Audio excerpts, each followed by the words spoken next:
তখন সুদামাকে যে কথাগুলি ভগবান কৃষ্ণ বলেছেন আমাদের প্রত্যেকের জানা দরকার। কৃষ্ণ বলছেন, সুদামা, এই জগতে 3 প্রকারের গুরু আছে।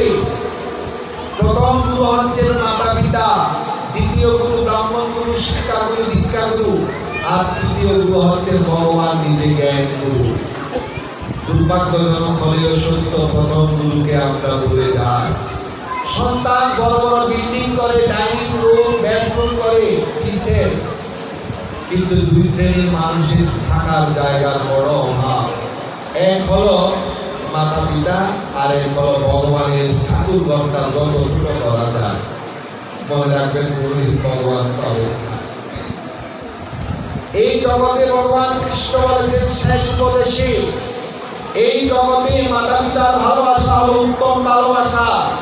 সেই মাতা পিতা যদি কষ্ট পায় তাহলে মনে করবেন কোনদিন ভগবান পাবেন না, কোনদিন সম্ভব না, তাহলে শাস্ত্র মিথ্যা হয়ে যাবে। এরপরে সুদামাকে কৃষ্ণ বলতে লাগলেন, সুদামা, এতদূর থেকে এসেছিস, এতদিন পর আমার জন্য কিছু নিয়ে আসবি না?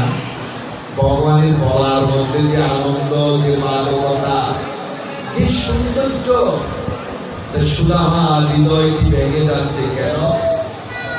এত বড় রাজপ্রাসাদ, সোনার দ্বারকা, ভালো ভালো বস্তু, খাবার, আমি নারীগুলি কোন আটকেলে বের করবো? সুদামা কথা বলছেন না। কৃষ্ণ আবার বলতে লাগলেন, সুদামা, কিছু নিয়ে আসিসনি? সুদামার চোখ মুখ লাল হয়ে গেল। অন্তর্যামী ভগবান কৃষ্ণ বুঝতে পেরেছেন নিয়ে এসেছেন, লুকিয়ে রেখেছেন। তাই বগল দাওয়া থেকে টান দিয়ে ওই নাড়ুর খুঁটলি বের করে দিলেন। সুদামা কৃষ্ণের হাত চেপে ধরে বলছেন, কৃষ্ণ, এসব খোলার দরকার নেই। কৃষ্ণ জোর পূর্বক যে পুটলিটি তুলছেন, দেখেন কতগুলি চিরার নাড়ু। কৃষ্ণ ভগবান বলতে লাগলেন, সুদামা, জানিস বন্ধু, এই রাজপ্রাসাদের ভালো ভালো খেতে খেতে আমার রুচি নষ্ট হয়েছে। তুই আমার পরম বন্ধু, তাই রুচি পাল্টানোর জন্য নাড়ু নিয়ে এসেছিস। এরপরে দেখেন কি ওই নাড়ুগুলি ভিজা। কৃষ্ণ বলতে লাগলেন, নাড়ু এনেছিস ভালো কথা, আবার ভিজিয়ে আনছিস কেন রে? তখন সুদামা আর নিজের আবেগ ধরে রাখতে পারলেন না, চিৎকার দিয়ে কৃষ্ণকে জড়িয়ে ধরে বলছে, বন্ধু, চিরার নাড়ু আমি ভিজিয়ে আনিনি। তাহলে গৃহ থেকে যখন এই নাড়ু নিয়ে বের হয়েছি, মনে ভয় ছিল আমি কি তোর দর্শন পাবো। তোর রাজপ্রাসাদে থাকিস, কত রকমের ভালো ভালো বস্তু, আমার এই ভিখারির কাঙ্ক্ষিত সেবায় লাগবে।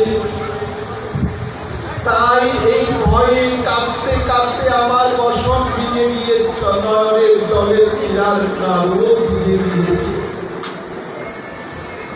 কৃষ্ণ তখন সুদামাকে জড়িয়ে ধরে বলছে, সুদামা, এই বিশ্ব ব্রহ্মাণ্ডে কোটি কোটি ভক্ত আমাকে সোনার তালা, রূপার তালা, কাঁসার তালায় কি স্বর্ণী কত কিছু দেয়, কিন্তু আমাকে তো কেউ নয়ন জলে হাল গভীরতারে নব বলে কেউ চিরা ভিজিয়ে দেয় না। তুমি যদি আমার পরম পাত্র। কৃষ্ণ এক মুষ্টি চিরা যখন মুখে নিলেন, আর এই মুষ্টি যখন নিবেন, তখনই রুক্মিণী দেবী গিয়ে হাত চেপে ধরে বলতেন, স্বামী, ওই মুষ্টি আর মুখে দিল না কেন? কারণ ওই মুষ্টি মুখে দিলে এক মুষ্টিকে সমস্ত জগৎ সুদামা হয়ে গেছে। এই মুষ্টি যদি দাও তাহলে আমরাও তো সুদামার হয়ে যাব, আমরা তো তোমার চরম সেবা থেকে বঞ্চিত। ভোজন শেষে স্বয়ং মন্দিরে স্বয়ং দিয়েছে। ক্লান্ত শ্রান্ত সুদামা ঘুমিয়ে পড়েছে। আর ভগবান অভিনব কৌশলে ভক্তের চরণ সম্বাহন করে। কিছুক্ষণ পর দেখতে পেলেন সুদামার চরণের তালুতে অসংখ্য কাঁটা বিঁধে আছে। কৃষ্ণ নিজ হাতে এক এক করে সমস্ত কাঁটা তুলে আনলেন।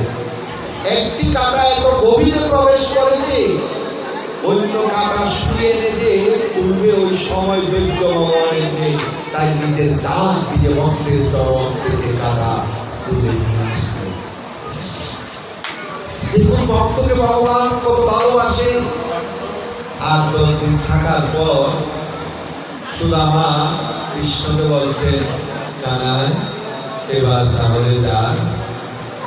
কৃষ্ণের হৃদয়টি ভয়ে কেঁপে উঠল। সোজা গিয়ে রুক্মিণী দেবীকে বলছেন, রুক্মিণী দেবী তুমি তো স্বয়ং লক্ষ্মী, আমি কিছু দিলে সুদামা দিবে না, সে প্রতিশ্রুতিবদ্ধ, তুমি তো দিতে পারো, যাও না আমার ভক্তির অভাব অনটন তুমি বুঝিয়ে দাও। রুক্মিণী দেবী লক্ষ্মী রূপ ধারণ করে সুদামার যে কুলেগড় রাজপ্রাসাদ নির্মাণ করে দিলেন। সুদামা দ্বারকা থেকে এসে দেখে চিনতে পারেন না, আমার কুলেগড় কলাপাতার ছাউনিটা কোথায়, চিনতে পারছেন না। যখন চিনতে না পেরে অন্য রাস্তা দিয়ে হাঁটছেন, সেই মুহূর্তে তার স্ত্রী বসুন্ধরা বরণ ডালা সাজিয়ে স্বামীকে বরণ করার জন্য এসেছে। এই লীলাটা শুনে আমাদের লাভ কি? প্রত্যেকেই তো লাভের পেছনে ছুটি, লাভ আছে কি জানেন? ভগবান শ্রীকৃষ্ণ বলেছেন, মান বেদনা পুত্র পাশুতে শান্তিতা উদ্যোক্তানাম যোগকে মহাপ্রভু। যে অনন্য চিত্ত হয়ে কেউ যদি আমার চরণে শরণ লয়, আত্মনিবেদন করে, আমি তাদের সমস্ত বোঝায় হকাল পরকালে বোঝায় এই কালে বহন করি। এই জন্য বলছি ভগবানের সাথে সম্বন্ধ বোধটা আমাদের বড় প্রয়োজন। এই যে চৈতন্য লীলায় আমরা দেখতে পাই যে প্রভুকে উদ্দেশ্য করে আজকে এই আয়োজন।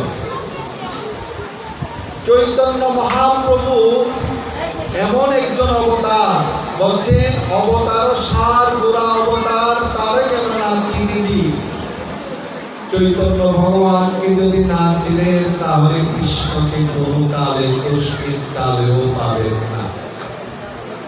এই যে গৌর প্রেম যদি আমাদের হৃদয়ে জাগ্রত না হয়, ব্রজ প্রেম কোনোদিন আসবে না।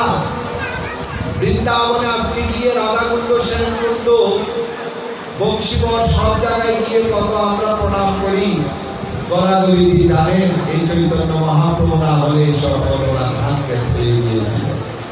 তিনি প্রথম ভূগর্ভ গোস্বামীকে পাঠিয়েছেন।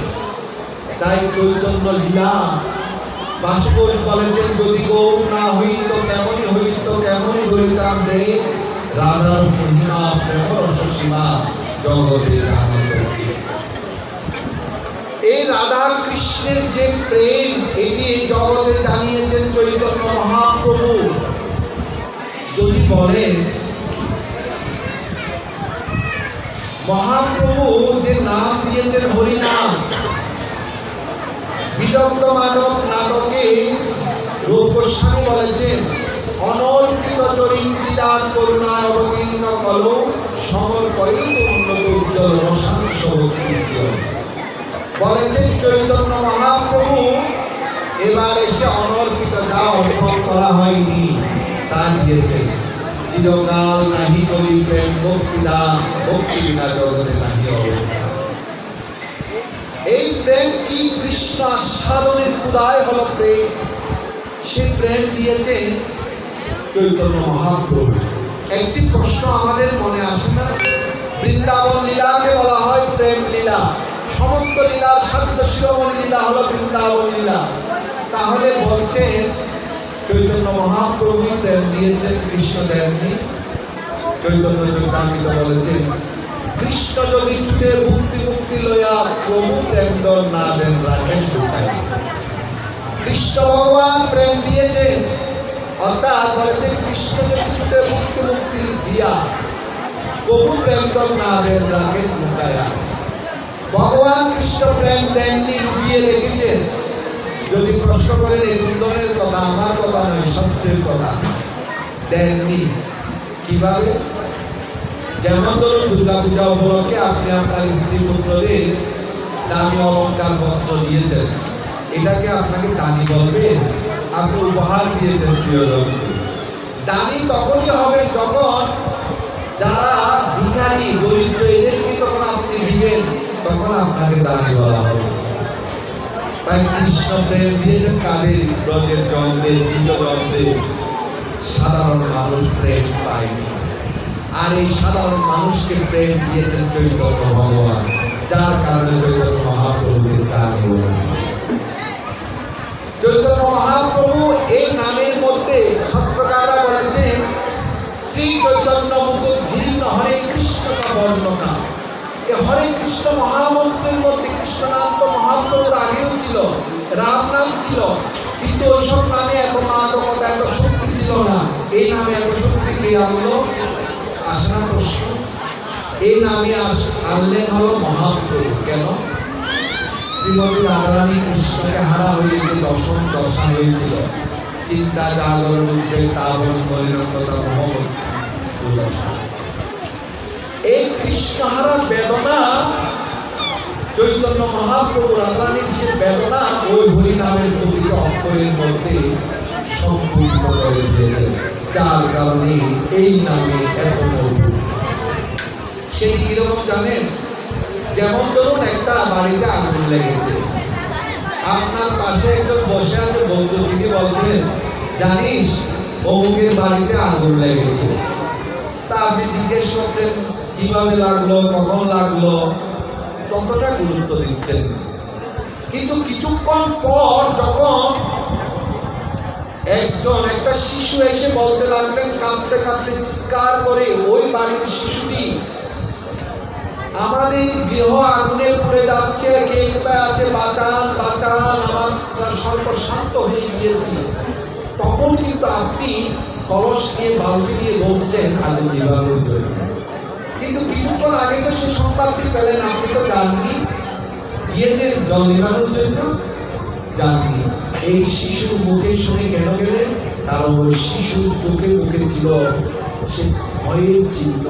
তার গৃহে আগুন লেগেছে, বাঁচানোর জন্য আগুনটি ছিল, ব্যাকুলতা ছিল। এই কৃষ্ণকে হারা হওয়ার পর রাধারানীর হৃদয়ে যে আকুলতা, রাধারানীর হৃদয়ে যে ব্যাকুলতা ছিল কৃষ্ণ প্রেমে, ওই আকুলতা ব্যাকুলতা চৈতন্য মহাপ্রভু এই হরি নামের মধ্যে সম্পূর্ণিত করে দিয়েছেন। বিদায় এই হরি নামে এত কৃষ্ণ নামে এই। তাই এই কৃষ্ণ নামে কি শক্তি, চম্বুকের মতো, তার একটি দৃষ্টান্ত দিলে হয়তো বুঝতে সুবিধা হবে। মহাপ্রভু যখন, মহাপ্রভুকে who is lord Chaitanya, Mahaprabhu হচ্ছেন বলেছেন অন্তকৃষ্ণ বহি গৌরম দোষিতম্ব আদি বৈভবম কলম সংকীর্তনার্থম শ্রীকৃষ্ণ চৈতন্য আশ্রিত। যার অন্তরে কৃষ্ণ বাহিরে রাধা, তিনি হল চৈতন্য মহাপ্রভু। তিনি কেন এসেছেন? রাধারানীর ইচ্ছা ছিল সদাপরি সমগ্র জগৎকে কৃষ্ণ বলাবে, তিনি সেজন্য এসেছেন। তো মহাপ্রভু যখন লীলাতলে কৃষ্ণ নাম করে যাচ্ছেন, হঠাৎ একজন রজককে দেখে, ধোপাকে দেখছেন কাপড় ধুইছেন। ধোপা ভাবছেন ওই ঠাকুর, পাগলের ঠাকুর আসছেন, এখন তো কৃষ্ণ বলাবেন। ঠিক চৈতন্য মহাপ্রভু এসে রজককে বলতেন, ভাই একবার কৃষ্ণ বলো না। তখন রজক বলতে লাগলেন, ঠাকুর তোমার মতো পাগলামি করলে হবে না, এই কাপড় ধৌত না করলে আমার পেট চলবে না, সংসার চলবে না, তুমি কৃষ্ণ বলো, আমি বলবো। মহাপ্রভু তখন অশ্রু সজল নয়নে বলতে লাগলেন, রজক এই কাপড়গুলা কেটে দিলে তুমি কৃষ্ণ বলবে, হরি বলবে? মহাপ্রভু দেখুন কোথায় নেমেছে, ওই কাপড় নিজে কাঁদছেন আর বলছেন একবার কৃষ্ণ বলো না।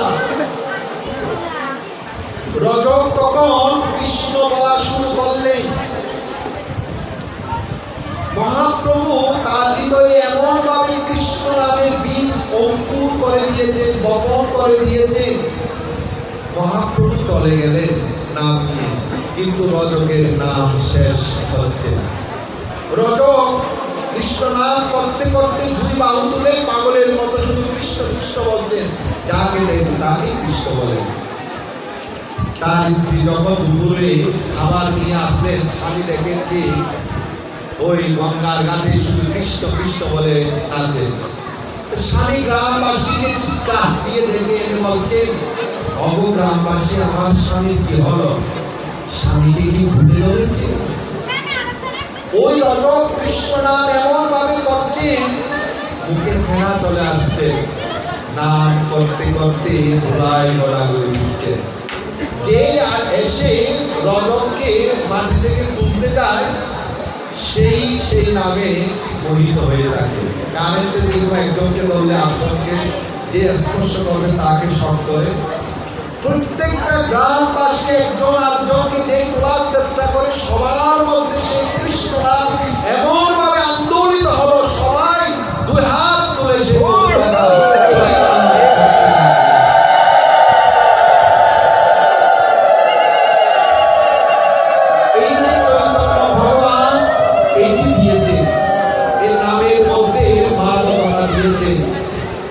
অবশেষে একটি কথা বলবো, 2 ঘন্টা টাইম, এখন 25 মিনিট আছে।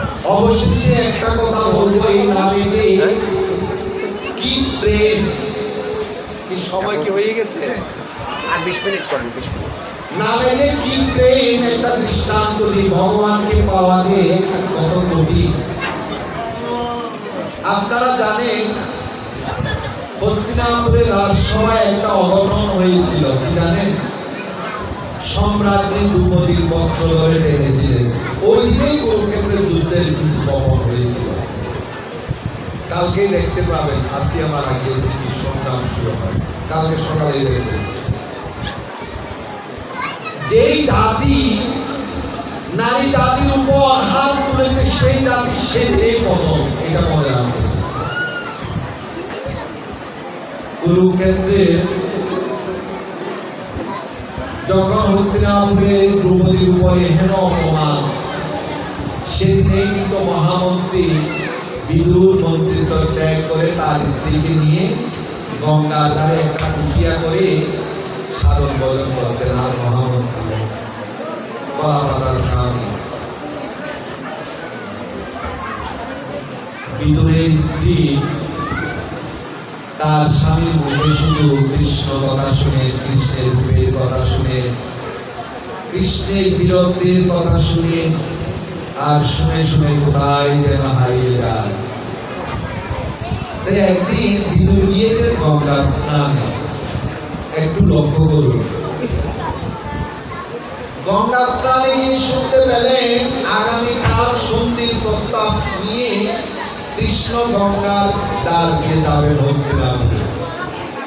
এসে তার স্ত্রীকে বলছে, রঘু কল্যাণী, তুমি যে কৃষ্ণকে পাওয়ার জন্য, তুমি যে কৃষ্ণকে একটিবার দেখার জন্য কত রাত্র জাগরণ করেছ, কৃষ্ণ কৃষ্ণ বলেছ, দুই নয়নের পাতা এক জায়গায় করতে পারোনি।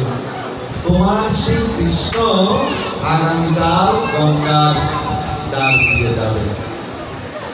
বিশ্বাস করুন, সারাদিন সারা রাত বিদুরের স্ত্রী আর দুই নয়নের পাতা এক জায়গায় করতে পারেননি, ঘুমাতে পারেননি। কবে ভোর হবে, কবে কৃষ্ণ দেখবো? অত সহজ না মাগো কৃষ্ণ পাওয়া। তাই ভোরবেলা উঠে স্বামীকে নিয়ে সবার আগে গঙ্গার তীরে গিয়ে উপস্থিত। কেন? কৃষ্ণকে দেখবে। সূর্য নারায়ণ উদিত হওয়ার সাথে সাথে হাজার হাজার নরনারী এসে কৃষ্ণকে দেখার জন্য একত্রিত হলো। কিছুক্ষণ পর সবাই বলতে লাগলো, ওই যে কৃষ্ণ আসছে, কৃষ্ণ আসছে। হ্যাঁ, ওই যে রথের পতাকা ধ্বজা দেখা যাচ্ছে।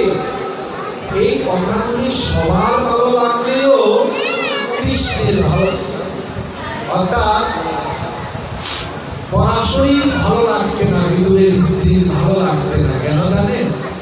কারণ বিদুরের স্ত্রী হলো খর্বকায়া ঠাকুর। সবাই দেখতে পাচ্ছে, বিদুরের স্ত্রী দেখতে পাচ্ছে না বেটা। কিছুক্ষণ পর আবার সবাই বলতে লাগলো, এবার শুধু ধ্বজা দেখা যায় না, কৃষ্ণের মাথার চূড়া দেখা যাচ্ছে, কৃষ্ণ আসছে। এই কথা শুনে বিদুরের স্ত্রী বিদুরের হাত ধরে বলতেন, স্বামী সবাই বলছে কৃষ্ণ দেখা যায়, কিন্তু আমি তো দেখতে পাচ্ছি না। তাই কিছু দূরে একটি কদম্ব বৃক্ষ আছে, ওই নিচে গেলে হয়তো দেখতে পাবো, আমাকে নিয়ে যাবে। বিদুর স্বামীকে নিয়ে ওই কদম্ব বৃক্ষের নিচে দাঁড়ালেন। এবার সবাই বলতেছে নতুন কথা, কি কথা জানেন? এবার বিদুরের স্ত্রী বলতে সবাই বলতে লাগলে, এবার শুধু কৃষ্ণের মাতার চূড়া না, ওই মধুমোহন বরম কানি মধুরম মধুরম মধুরম, যার হাসি সুন্দর, ওই হাসি দেখা যাচ্ছে, ওই কৃষ্ণ আসছে, স্বামী কৃষ্ণ আসছে। সবাই বলছে কৃষ্ণ আসছে, কিন্তু আমি তো দেখতে পাচ্ছি না।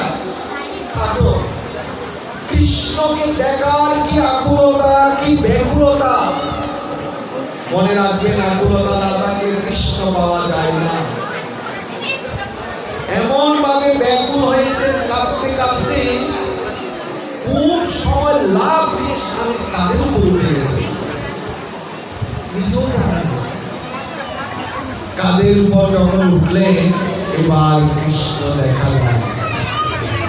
তাই বিদুরের স্ত্রী অন্তর্যামী ভগবান কৃষ্ণের চরণে অন্তরীণ কথা বলতে লাগলেন, কৃষ্ণ একটিবার কি আমার সামনে এসে দাঁড়াবে, তোকে দেখবো। ভগবান ভক্তের কথা শুনতে পেয়েছেন, কৃষ্ণ কোথাও দাঁড়ালেন না।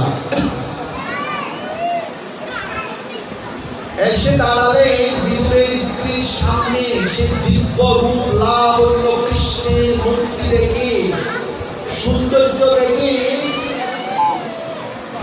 বিদুরের স্ত্রী নয়ন অশ্রু জলপূর্ণ। নয়নে যদি অশ্রু জলপূর্ণ হয় তখন ঝাপসা দেখা যায়। বিদুরের স্ত্রী বিধাতা ব্রহ্মাকে বলতেন, ব্রহ্মা কোটি আঁকি নাহি দিলে দুই, শুধু দিলে দুই, তাহাতেও নিমেষ দিলে কি করিব? তুমি যোগ্য জীবন জানো না, আমাকে কেন কোটি আঁকি দাওনি? আমি কোটি আঁকি দিয়ে প্রাণ কৃষ্ণকে দেখতাম। ভাবছেন কৃষ্ণ কিছুক্ষণ থেকে চলে গেলেন হস্তিনাপুরে। কৃষ্ণকে দেখার পর যে যা পেয়েছেন তাই নিয়ে যার গৃহে চলে গেলেন। কিন্তু গঙ্গার তীরে স্বামীর কাঁধের উপর এখনো বসে আছেন বিদুরের স্ত্রী, কেউ নেই। কিছুক্ষণ পর বিদুর বলতে লাগলেন, কল্যাণী তোমার কি কৃষ্ণ দেখা শেষ হয়নি? কৃষ্ণ দেবী নয়ন মেলে দেখেন কি কেউ নেই, স্বামীর কাঁধে দাঁড়িয়ে বসে আছেন। তাই লজ্জা ভয়ে প্রেমী কুটিরে চলে গেলেন, যেখানে থাকে কলা পাতার ছাউনি। এদিকে কৃষ্ণ শান্তির প্রস্তাব নিয়ে হস্তিনাপুর গেলেন। দুর্যোধন রাজভোগ তৈরি করে রেখেছেন, কেন? কৃষ্ণের সেবায় দিবেন। কিন্তু দুর্যোধন অহংকারী সেবা ভগবানের লাগে না। আর এদিকে গৃহে এসে মহামন্ত্রী বিদুরের স্ত্রী কৃষ্ণকে যে এক ঝলক দেখেছে, ওই রূপের কথা ভাবতে ভাবতে তিনি নয়ন বন্ধ করে কৃষ্ণ কথা ভাবছেন। ভক্ত ডাকছেন ভগবানকে, ভগবান থাকতে পারেন। হস্তিনাপুর থেকে দুর্যোধনের সে রাজভোগ উপেক্ষা করে চলে আসলেন। মহামন্ত্রীর কুটিরে পেছন থেকে বলতে লাগলেন, কাকিমা, কারণ মহামন্ত্রী বিদুর কাকা, কাকিমা আমার বড্ড খিদা পেয়েছে, আমাকে কিছু খেতে দিন। একবারও ভাবছেন ভগবান বলছেন যার চরণ সেবা করেন স্বয়ং লক্ষ্মী দেবী, সমস্ত ধন সম্পত্তির অধিষ্ঠাত্রী দেবী লক্ষ্মী, আর তিনি আজকে কিসের অভাবে ভিখারির মতো ভক্তের দ্বারে এসে বলতেন, কাকিমা আমার বড্ড খিদে পেয়েছে, আমাকে খেতে দিন। বিদুরের স্ত্রী মনে করছেন কি জানেন, আমি কি স্বপ্ন দেখছি, যদি নয়ন মেলি স্বপ্ন ভেঙে যায় তার নয়ন মেলছেন।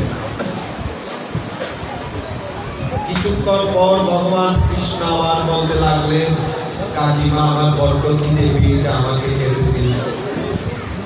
নয়ন মেলে দেখেন কি নয়নানন্দ কৃষ্ণ দাঁড়িয়ে আছেন, বসার দিবেন কি কিছুই নেই। কৃষ্ণকে দেখে আনন্দে আত্মহারা হয়ে একটা বিড়ি ছিল, বিড়িতে আবার উল্টিয়ে দিয়েছে। উল্টো বিড়িতে বসা যায় অনেক কষ্ট। ভগবান দেখুন ভক্তির জন্য কি করে, ওই উল্টো বিড়িতে বসে। সমস্ত গৃহ খুঁজে দেখেন, কোথাও কিছু নেই, এক মুষ্টি কন্ট্রোলনে খুঁজে পেলেন কয়েকটি কলা। ওই কয়েকটি কদলি ফেলে উপরে খোসাগুলি কালো হয়ে গিয়েছে, কথা হয়েছে। তাই কৃষ্ণকে তুলে রেখে দেখুন ভগবানকে পাওয়ার দেখি আনন্দ। কৃষ্ণকে তুলে রেখে কলার খোসাগুলি খুলে শ্বাসটি ফেলে দিয়ে ওই পচা খোসাগুলি কৃষ্ণের মুখে দিচ্ছে, কৃষ্ণের মুখে দিচ্ছেন। যখনই কৃষ্ণের মুখে দিচ্ছেন, কৃষ্ণ অমৃত মনে করে গ্রহণ করছে। হঠাৎ বিদুর এসে যখন দাঁড়ালেন, বিদুর বলছেন, অগ কল্যাণী, তুমি যে কৃষ্ণকে পাওয়ার জন্য দিবারাত্র কাঁদো, যাকে যোগী যোগে পায় না, ধ্যানে ধ্যানে পায় না, সেই ভগবান কৃষ্ণ কৃপা করে এসেছে তোমার কাছে, আর তুমি কলার শ্বাস ফেলে দিয়ে ওই খোসা তুলে দিচ্ছ। ভগবান কৃষ্ণ হাত দিয়ে ইশারা করে বলছে, কাকা মশাই, আমার ভক্তিতে তুমি আঘাত করো না। পরাশরী নয়ন মেলে দেখলেন, আবার লজ্জা পেলেন। বিদুর ভিক্ষা করে কুট আর শাক পেয়েছে, দেখি শাক রান্না করলেন, দেওয়ার মতো খাওয়াও নেই। দেখুন ভগবান কি চান, কলা পাতায় করে শাক অন্ন কুলঙ্গ রান্না করে নয়ন জলে কাঁদতে কাঁদতে যখনই কৃষ্ণের সম্মুখে তুলে ধরলেন, বিদুরের স্ত্রী বলতে লাগলেন, কৃষ্ণ তোর সেবায় দেওয়ার মতো আমার কোনো কিছু নেই, কৃপা করে গ্রহণ কর। সেদিন ভগবান কৃষ্ণ ওই বুকির সামান্য গ্রহণ করেছে, দুর্যোধনের রাজভোগ উপেক্ষা করে সামান্য গ্রহণ করেছে। তাহলে দেখুন এখান থেকে আমাদের শিক্ষণীয়, ভগবান আমাদের কাছে চাই শুধু হৃদয়ের নির্মল ভালোবাসা। বড় বড় সিংহাসন চান না, বড় বড় রাজপ্রাসাদ চান না, হৃদয়ের ভালোবাসা, নির্মল পবিত্র ভালোবাসা দিয়ে গোবিন্দায় নমঃ বলে যদি আত্মনিবেদন করতে পারেন, তাহলেই ভগবান